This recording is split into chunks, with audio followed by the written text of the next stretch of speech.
La storia di un popolo ha nelle sue feste nazionali un momento forte di presa di coscienza di ciò che costituisce il fondamento e la norma del bene comune, in una tavola di valori che deve rifarsi a Dio Padre, da cui discende ogni vincolo di fraternità.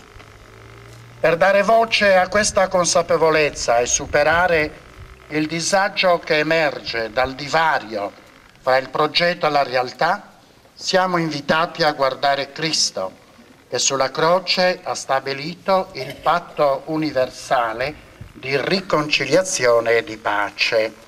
In Lui, primogenito tra molti fratelli, si infrangono le catene di ogni schiavitù e si aprono nuovi orizzonti di solidarietà nella giustizia e nell'amore.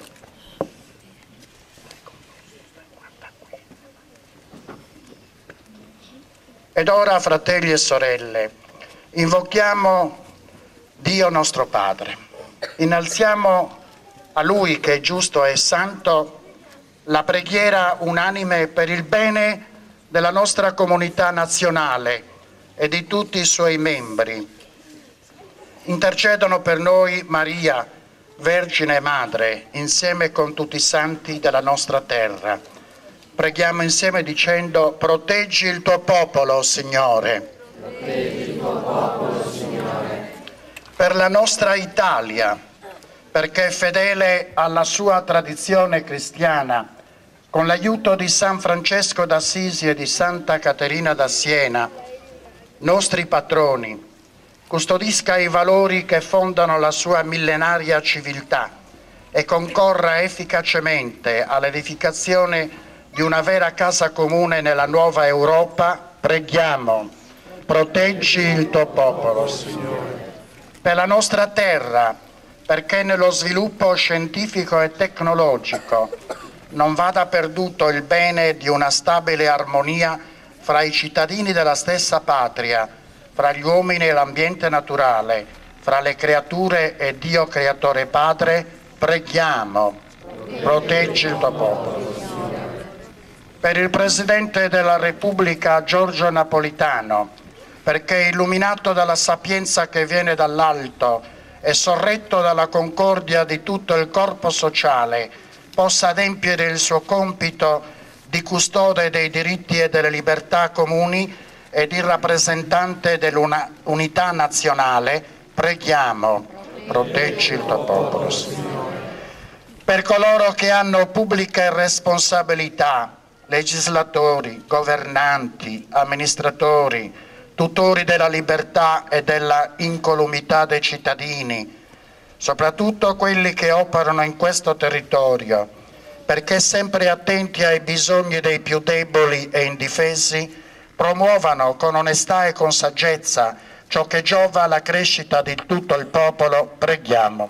Proteggi il tuo popolo, Signore.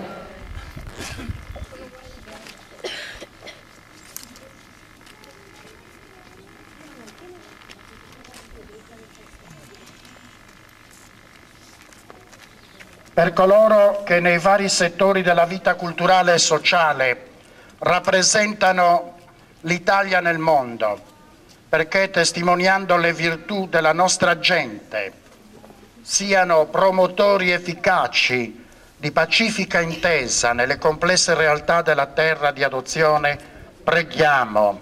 Proteggi il tuo popolo, Signore. Per coloro che hanno servito la patria fino al sacrificio della vita e per i caduti nella difesa del bene comune, soprattutto che provenivano dalla nostra comunità civile e religiosa di Zerfaliu, affinché il Signore li accolga nella pace dei giusti e il loro ricordo sia per tutti noi monito efficace alla lealtà e alla concordia, preghiamo. Proteggi il tuo popolo, Signore. Padre nostro che sei nei cieli, Sia santificato il tuo nome, venga il tuo regno, sia fatta la tua volontà, come in cielo e in terra. Dacci oggi il nostro pane quotidiano come noi. E non ci indurre in tentazione, ma liberaci. Benedetto sei tu, o Dio nostro Padre, sorgente di speranza e di vita. Da te discende la forza dello Spirito che trasforma l'aggregato umano in una vera comunità di uomini liberi. Illumina e proteggi la nostra patria, alla quale hai dato nel corso dei secoli tanti segni della tua benevolenza. Fa che cittadini e governanti mantengano saldi i fondamenti della civiltà umana e cristiana di cui si è fatto garante Cristo nostro Redentore. Egli vive e regna nei secoli dei secoli. Amen.